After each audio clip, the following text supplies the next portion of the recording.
Oh, it's not wrong. Now he's done. Trendelenburg gait results from the loss of function of lesser gluteal muscles. Lesser gluteal muscles are hip abductors and keep the pelvis level during unilateral stance phase. Notice that in the Trendelenburg gait, the hip is dropping to the unaffected side, while there is a slight lateral flexion of the trunk to the affected side. Hamstrings extend the hip and flex the knee, while the gluteus maximus acts as an accessory hip extensor. During walking, hamstrings prevent the trunk from bending forward following heel strike.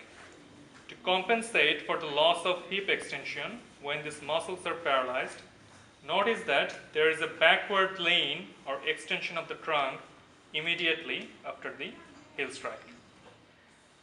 The vasti are knee extensors.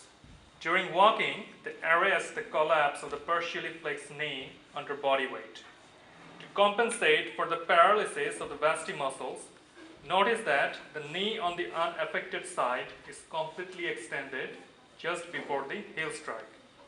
After the heel strike, the trunk is bent slightly forward to keep the center of gravity anterior to the knee. The iliopsoas and the adductors slow down the extension of the hip at the end of stance phase and initiate flexion of hip at the beginning of the swing phase.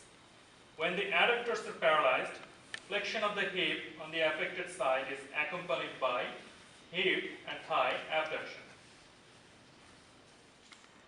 The triceps surae muscles plantar flex the foot and regulate tendency of ankles to collapse in dorsiflexion.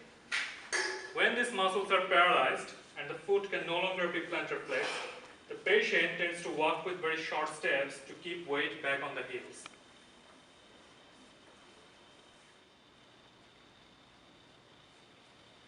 Anterior tibial compartment muscles dorsiflex the foot and extend the toes. Paralysis of those muscles lead to foot drop.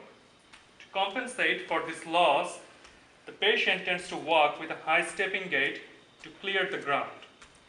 When the patient walks quickly, the foot on the affected side lands on the heel and the forefoot slaps on the ground. When the patient walks so slowly, he tends to land on the forefoot.